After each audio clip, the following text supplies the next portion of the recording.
우리 옆에 계신 분 한번 인사하겠습니다. 참 잘 오셨습니다.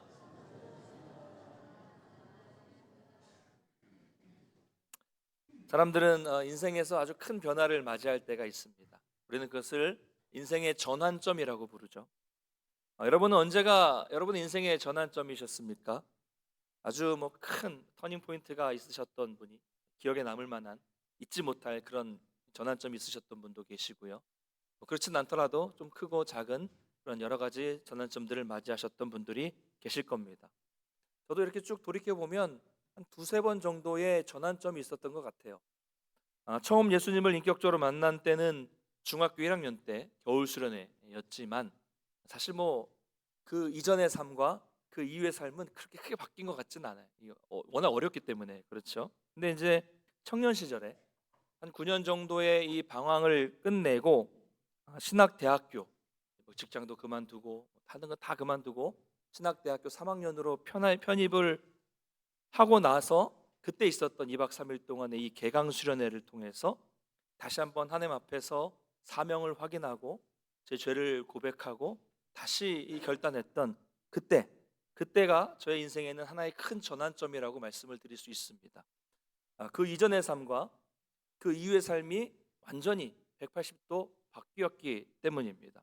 이전까지는 주일에만 그냥 억지로 교회 나가고요. 월요일부터는 세상에서 지냈습니다.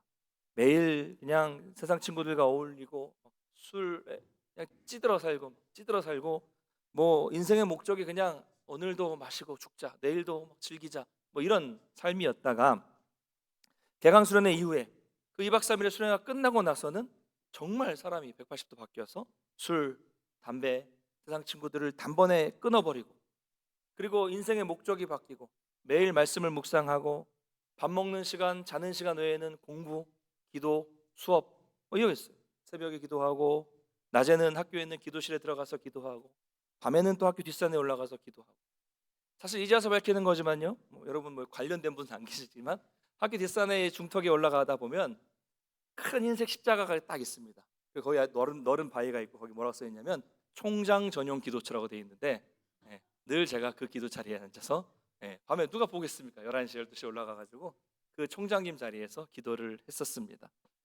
그렇게 기도하고 내려와서 도서관에 앉아서 새벽 2시 3시까지 공부하고 늦게 잠자리에 들어도 너무 기뻤고 다음날 또 일찍 일어나서 하루를 시작했습니다.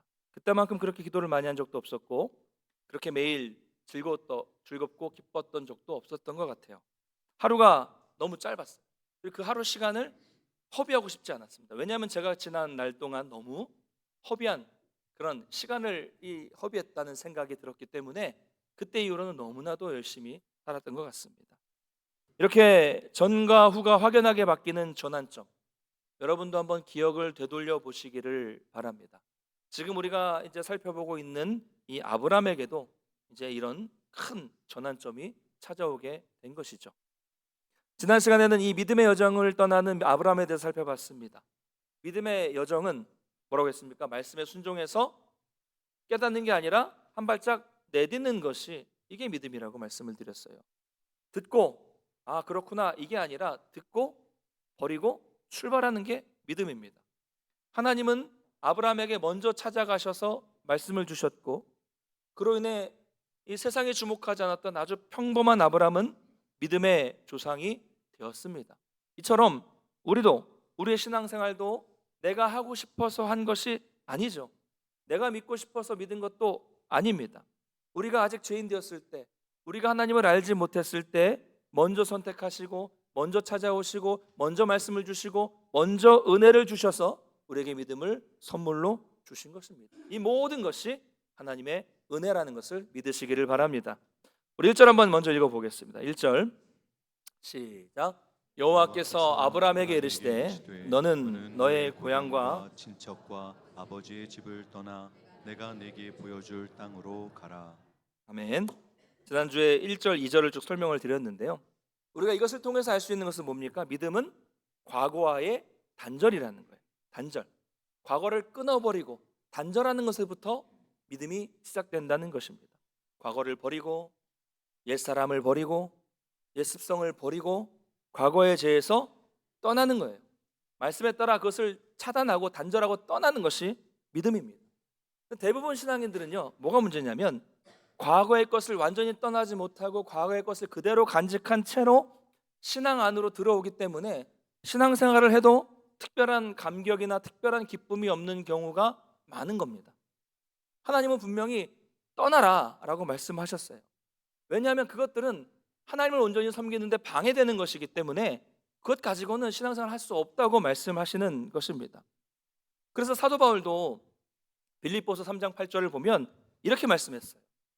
같이 읽어볼까요? 시작. 또한 모든 것을 해로 여김은 내 주 그리스도 예수를 아는 지식이 가장 고상하기 때문이라. 내가 그를 위하여 모든 것을 잃어버리고 배설물로 여김은. 그리스도를 얻고. 배설물로 여겼다. 여러분, 사도 바울이 어떤 사람입니까? 두 가지만 말씀드릴게요. 간단하게 두 가지만. 당시 최고 강대국이었던 로마의 시민권자였습니다. 대단한 거죠. 그리고 최고 학파에서 공부했던 엘리트였습니다. 이 두 가지만 가지고도 이 바울은 부족한 것이 하나도 없었고 이것만 가지고도 자부심을 가지고 있었던 그런 사람이었습니다. 그러나 예수를 만난 이후에는 그 모든 자신의 배경을 그는 배설물로, 쓸모없는 것으로 여겼다고 합니다. 곧 식사할 시간이 됐는데 용서하고 들으십시오.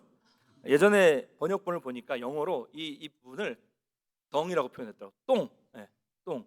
죄송합니다. 똥. 네. 왜요? 왜 그랬을까요? 예수 그리스도를 아는 지식이 가장 고상하기 때문에 그 예수 그리스도를 아는 지식에 비하면 자기가 가지고 있는 거는 그냥 배설물밖에 안 된다는 거예요. 배설물. 여러분, 화장실 가셔서 볼일 다 보시고 물 내리는 것을 주저앉는 분이 계십니까 혹시? 계세요? 아, 저거 아까워. 저거 내가 어제 먹었는데 비싼 거 저거 박달대게 한 마리에 뭐 몇십만 원 하는 먹었는데 저거 이걸 내려야 돼 말아야 돼 저거 아까운데 이런 분 계세요? 아니잖아요. 뒤도 안 돌아보고 시원하게 물을 내려야 합니다. 그거 아깝다고 지니고 다닐 수 없잖아요. 우리 신앙이 그렇습니다. 여러분, 우리가 믿음의 여정을 떠났다면 하나님의 말씀대로 우리 과거의 것들을 배설물로, 똥으로 여기고 뒤돌아보지 않고 떠나는 거예요. 믿음의 길을 떠나는 겁니다. 그리고 말씀에 따라 갈 때는 그게 어딘지 몰라도 그냥 하나님이 지시하는 곳으로 가고 하나님이 지시하는 삶을 사는 것이 이게 믿음의 삶입니다. 어렵죠. 당연한 겁니다. 당연히 어려워요. 과거를 버리고 습관을 버리고 떠나는 거 이거 쉬운 일이 아닙니다. 자, 제가 여러분을 보니까 잘 알 것 같아요. 우리 성도님들 보면 여러분 매주 앉으신 그 자리에 꼭 앉으시죠? 네, 그렇죠? 그래서 제가 오늘은 누가 혹시 오셨나 안 오셨나를 확인하는 방법은 간단합니다. 자리에 앉아서 여러분 앉으신 자리를 딱 보면 그 권사님 오늘 어디 무슨 일 있으신가? 이런 생각이 딱 들어요. 자리에 안 계시면 안 오셨다는 걸 알 수 있습니다. 자, 그런데 만약에 교회 오셨는데 그 자리에 누가 앉아 있어요. 그럼 어떻게 하십니까, 여러분? 예전에 어떤 일이 있었냐면 전에 이제 오래된 교회에 있었을 때 그 자리에가 어떤 자리에 권사님이 몇십 년 동안 앉으셨던 자리에 누가 앉았어요. 누가 앉을까요? 거기는 새 가족이 앉겠죠, 당연히. 교회 오래 다니신 분들은 그 자리 앉지도 않아요. 욕먹는 거 아니까. 그러니까 새 가족이 와서 앉은 거예요. 그럼 보통 어떻게 해야 돼요? 단자리에 앉아야 되잖아요. 근데 그 권사님이 그러셨어요. 일어나! 그 새 가족이 상처받아서 교회 나오겠습니까? 어쨌든 이거 특별한 경우고 누가 그 자리에 앉아있으면 어떻게 해요? 다른 자리에 가서 앉죠. 근데 그 마음이 어때요? 불편해요. 불편해. 내 익숙한 자리가 아닌 내 자리에 누군가 앉아있어서 내가 딴 자리에 가면 그것마저도 불편합니다. 그거 떠나는 것도 불편한 거예요. 그것도 불편한데 자리 옮기는 거 하나도 좀 불편한 마음이 드는데 삶의 기반을 다 버리고 믿음만으로 어딘지도 모르게 그 모르는 곳으로 떠난다는 것이 얼마나 힘들겠어요. 근데 그게 믿음이라는 겁니다. 여러분, 힘들지만 우리가 말씀에 순종하셔서 옛 모습에 떠나시고 믿음의 길을 걸어가시기를 주님의 이름으로 축복합니다. 그래서 아브라함에게 하나님은요 약속을 주십니다. 지난 시간 살펴봤으니까 간단하게 보겠습니다. 첫째, 큰 민족을 이룰 것이다. 너로 큰 민족을 이룰 것이다 라고 말씀하셨어요. 자, 그런데 이것도 좀 황당한 이야기입니다. 지금 아브라함에게 아들이 하나라도 있으면 이 말이 수긍이 될 거예요. 근데 자녀가 있어요, 없어요? 없습니다. 왜요? 사례는 임신하지 못했다고 성경이 말씀하고 있거든요. 그러니까 이 이야기를 들었을 때 아마 좀 황당한 마음이 들었을지도 몰라요. 자, 두 번째는 내 이름을 창대하게 하리라. 이름은 뭐라 그랬죠? 명예, 영향력이라고 했습니다. 아브라함의 영향력이 세상에 가득하게 할 것이다 라고 약속을 주셨고, 세 번째는 너는 복이 될지라. 복의 근원, 축복의 통로. 그렇죠? 아브라함이 그냥 복 자체가 해주신다는 것이죠. 그래서 이것에 대해서 좀 더 구체적으로 부연 설명한 것이 3절입니다. 한번 같이 읽어보겠습니다. 시작. 너를 축복하는 자에게는 내가 복을 내리고 너를 저주하는 자에게는 내가 저주하리니 땅의 모든 족속이 너로 말미암아 복을 얻을 것이라 하신지라. 아멘. 자, 무슨 말입니까? 아브라함은 이제 복이기 때문에 아브라함을 저주하면 그 사람이 저주를 받고 아브라함을 축복하면 그 사람이 축복을 받는다는 말이죠. 그래서 땅의 모든 족속이 아브라함으로 말미암아 아브라함 때문에 복을 받게 된다는, 축복의 통로가 된다는 그런 약속을 주시는 거예요. 사랑하는 성도 여러분, 제가 4년 5년 전쯤에 부임하면서 강조한 목회 철학이 바로 여기서부터 나왔어요. 복된 만남 속에 행복이 넘쳐 흐르는 교회. 다 아시죠? 주보에도 홈페이지도 다 나와 있는데, 자, 우리는 먼저 예배를 통해서 하나님을 만납니다. 복된 만남이에요. 여러분, 하나님을 만나는 것이 복이라는 것을 믿으시기 바랍니다. 우리가 복이 되는 거예요. 복 자체가 되는 겁니다. 복의 근원이 됩니다. 그런데 하나님이 저에게, 여러분에게, 성도들에게 복을 주시는 이유는 우리만 그 복을 가지고 간직하고 행복하라고 주시는 것이 아니라고 했어요. 나에게 있는 복은, 이 하나님이 주시는 복이 여기서 머무는 것이 아니라 넘친다는 거죠. 너무 풍성하게 주셔서 넘쳐서, 그 복이 넘쳐서 어떻게 돼요? 물이 넘치면 어떻게 돼요? 흘러가요. 흘러가는데 어디로 흘러갑니까? 물은 높은 데로 가요? 낮은 곳으로 흘러갑니다. 더 연약한 곳, 소외당하는 곳, 약한 곳, 복음을 모르는 사람들에게로 우리의 복이 흘러서 그분들에게로 흘러가야 하는 것입니다.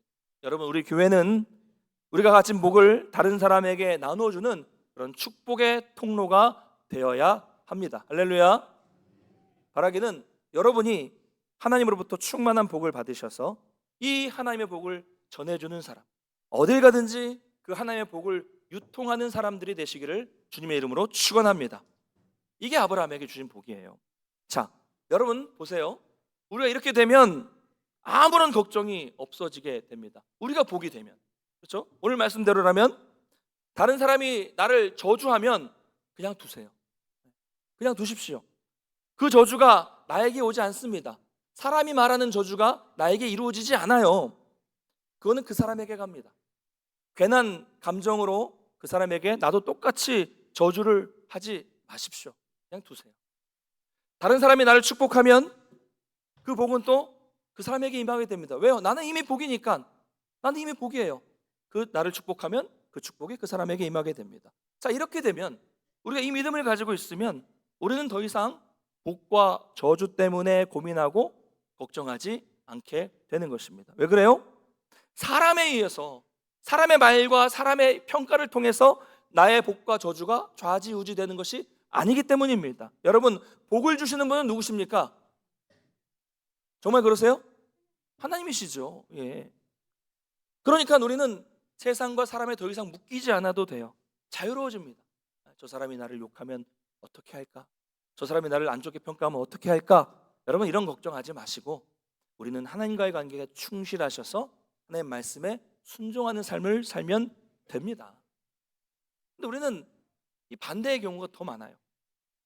하나님이 나를 어떻게 보실까? 이것보다 다른 사람이 나에 대해서 어떻게 평가할까? 저 사람은 나에게 어떻게 말을 할까? 여기에 너무 신경을 써요. 그래서 제가 보니까요, 여러분, 하나님의 말씀을 묵상하면 오랫동안 잘하세요? 아니더라고요.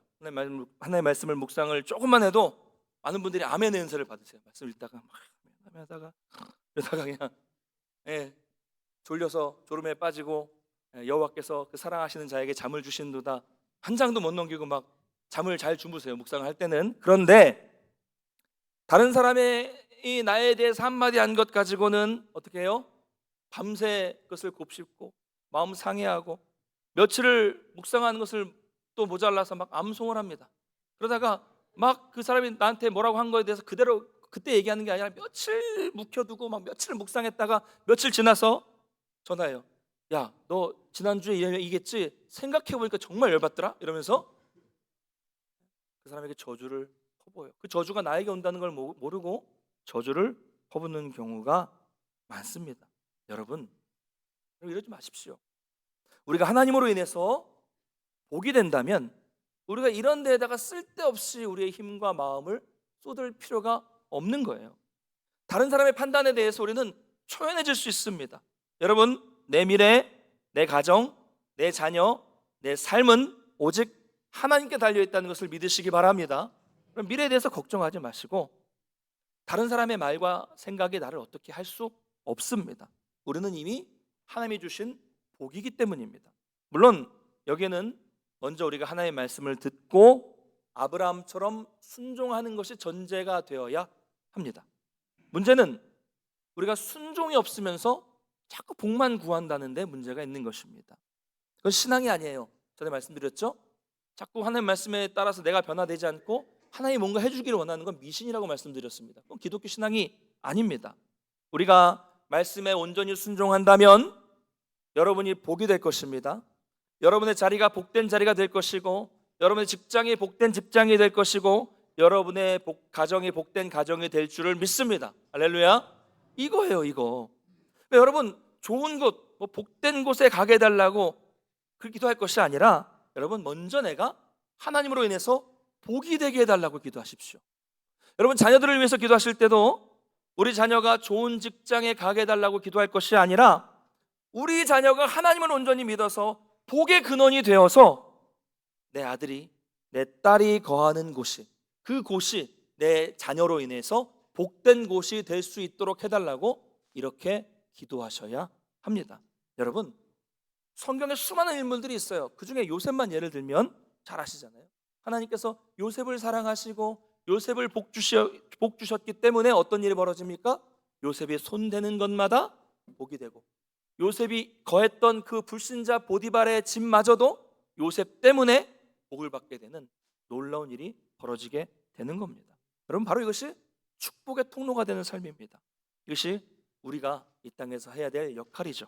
항상 여러분과 또 여러분의 자녀들이 있는 바로 그것이 여러분 때문에 여러분의 자녀들 때문에 복된 곳이 될 수 있기를 주님의 이름으로 축복합니다.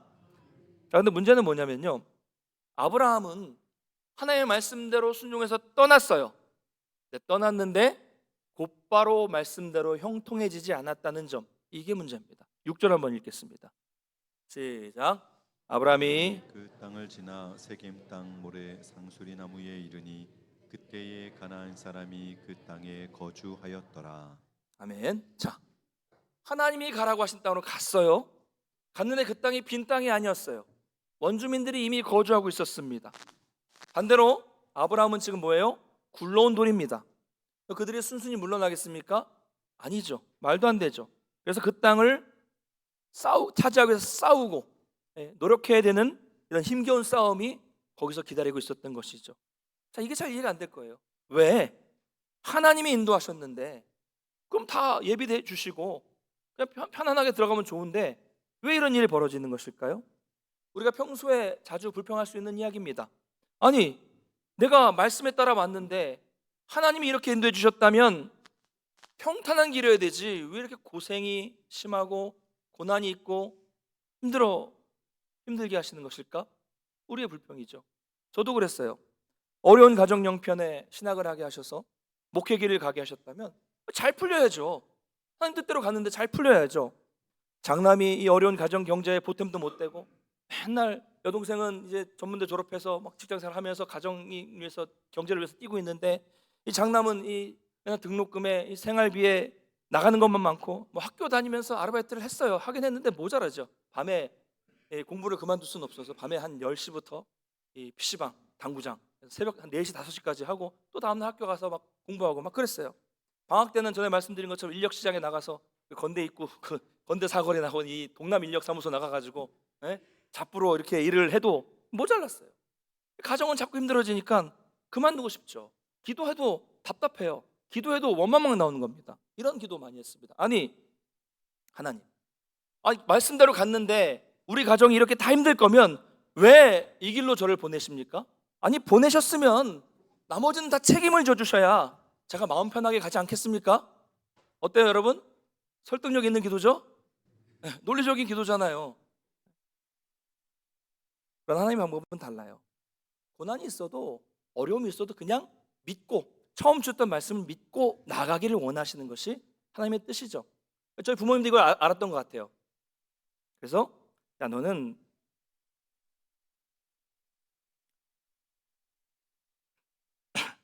죄송합니다. 1부터는 안 그랬는데 너는 그런 걱정하지 말고 빨리 졸업해서 목사 되는 게 우리를 도와주는 거다 이러셨어요. 그래서 그 부모님과 여동생의 헌신이 있었기에 제가 쉬지 않고 공부를 하고 목사가 될 수 있었던 거예요. 여러분 믿음의 여정은 이런 거예요. 믿음의 삶을 살기 위해서 계속 세상과 우리는 부딪힐 수밖에 없어요. 세상의 가치, 그 세상의 물질에 대한 가치들과 싸우는 일이 반복됩니다. 그러다 보니까 고난이 오는 거예요. 어려움이 오는 겁니다. 경제적인 위기가 오는 거예요. 사람들은 이 길을 싫어합니다. 고생, 고통, 역경, 이거는요 성도여도 싫어하는 말이죠. 그냥 다 필요 없고 나는 믿었으니까 복 주세요. 나 믿고 있으니까 형통하게 해주세요. 이것이 많은 성도들의 기도죠. 그러나 여러분 이것은 하나님의 뜻이 아닙니다. 우리가 계속 영적으로 치열한 전쟁을 이 싸움을 싸워 나가면서 점점 우리는 하나님이 원하시는 모습으로 다듬어지고 만들어져 간다는 것을 여러분 믿으시기를 바랍니다. 고난은 우리를 연단하는 과정입니다. 그래서 성숙한 성도가 되려면 이 과정을 건너뛸 수 없어요. 이 과정을 건너뛰려고 하니까 변화가 없는 겁니다. 이 과정이 없으니까 20년, 30년 그렇게 교회를 다녀도 신앙생활 어떠세요? 그래도 그냥 교회 생활은 그냥 그래요. 그저 그래요. 이러는 거예요. 여러분 하나님은 아브라함을 믿음의 사람으로 만드시기 위해서 그에게 계속해서 시련을 주시고 고난을 주시는 것입니다. 사랑하는 우리 성도 여러분, 만약 여러분이 지금 열심히 기도하고 말씀대로 정말 주님이 원하시는 길을 따라서 잘 걷고 있는데 고난이 찾아왔다면 여러분 걱정하지 마십시오. 그 길이 맞는 겁니다. 이상하게 생각하지 마세요. 당연한 겁니다. 낙심하지 마시고 그래 내가 지금 잘하고 있구나 이렇게 생각하시면서 조금만 더 참고 인내하십시오. 기도하면서 믿음으로 가십시오. 하나님 반드시 우리가 생각하는 그 이상으로 채워주시고 인도해주시고 길을 열어주실 것입니다. 할렐루야. 한 가지만 더 보고 말씀을 맺도록 하겠습니다. 자, 아브라함은 그렇게 하나님이 인도하신 곳에서 먼저 살고 있는 세력이 있었지만 불평하지 않아요. 이 답답한 상황 속에서 그가 제일 처음 한 것이 무엇이었습니까? 우리 7절을 한번 읽어보겠습니다. 7절 시작. 여호와께서 아브라함에게 나타나 이르시되 내가 이 땅을 내 자손에게 주리라 신지라. 자기에게 나타나신 여호와께 그가 그곳에서 제단을 쌓고. 아멘. 자, 그는 이 어려움 앞에서도 먼저 한 게 제단을 쌓았다는 겁니다. 여러분 대단하지 않습니까? 대단하죠. 세상 사람들은 11장에 뭘 쌓았어요? 자기 이름을 높이기 위해서 높은 바벨탑을 쌓았습니다. 그러나 아브라함은 같은 시대를 살아가며 또 이 높은 바벨탑을 쌓아서 자기를 드러내길 원하는 그 세상에 살면서 그는 자기를 높이는 것이 아니라 하나님을 높이기 위한 제단을 쌓고 예배를 드렸다는 거죠. 달라요. 완전 달라요. 바벨탑은 높지만 인간을 높이고 있죠. 인간을 드러내죠. 그러나 제단은 높아봐야 얼마나 높겠습니까? 낮아요. 낮지만 하나님을 드러내는 것입니다. 바로 이것이 우리를 부르신 목적입니다. 이 세상 속에서 자기 자신을 높이며 살아가는 세상 속에서 우리는 하나님을 높이는 삶을 살라고 하나님께서 우리를 불러주신 거예요. 여러분 이 아브라함이 믿음의 조상이라고 불리는 이유는 두 가지라고 생각합니다. 하나는 앞에 말씀드렸던 순종, 말씀에 대한 순종이고요. 또 하나는 이런 예배의 삶을 살았기 때문이에요. 여러분 우리는 평생 이것을 잊지 말아야 됩니다. 하나님이 우리에게 원하시는 건 뭐예요? 순종과 예배. 따라해 볼까요? 순종, 예배. 하나님이 우리에게 원하시는 이 순종과 예배가 없으면서도 하나님이 인도해 주시지 않는다고 여러분 불평하지 마십시오. 기본이에요, 기본. 이 순종과 예배라는 기본도 안 되는데 어떻게 하나님께 우리가 특별한 인도하심을 기대할 수 있겠습니까? 기본부터 해야 됩니다. 기초부터, 신앙의 기본부터 충실해야 돼요. 여러분이 가는 곳마다 제단을 쌓는 삶을 살아야 됩니다. 가는 곳마다 우리는 여호와 이름을 불러야 됩니다. 이것이 이 세상 속에서 믿음의 길을 걸어가는 우리의 자세예요. 성도는 어떤 사람입니까? 성도는 자기를 높이는 세상 속에 살아가면서 그들과 동화되지 않고 그들과는 다르게 하나님을 높이는 구별된 삶을 살아가는 사람이 성도입니다. 할렐루야. 이거 하라고 그 평범한 아브라함을 불러내신 거예요. 이거 하라고 여러분들을 지금 불러주신 겁니다.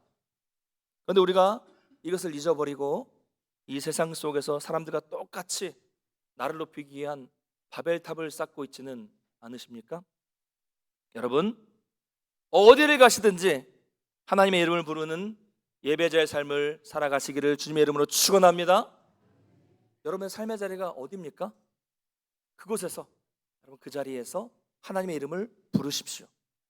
여러분 그곳에서 직장이든 학교든 가정이든 어디든 그곳에서 하나님을 인정하시고 그곳에서 내가 어떤 사람인지를 드러내십시오. 그리고 말씀에 순종하십시오. 하나님은 반드시 여러분을 복이 되게 해 주십니다. 그리고 그 복은 하나님이 나에게 복이 되게 해주시면 그 복은 나에게만 머무는 것이 아니라 넘쳐서 흘러서 다른 사람을 세우고 섬기는 삶으로 이어지게 될 것입니다. 여러분 이것이 우리가 이 땅을 살아가는 목적입니다. 여러분 개인의 삶, 여러분의 가정, 일터, 자녀가 항상 대대로 복의 근원이 되셔서 수많은 사람들에게 이 복을 나누어주고 또 선한 영향력을 끼칠 수 있게 되시기를 주님의 이름으로 간절히 축원합니다.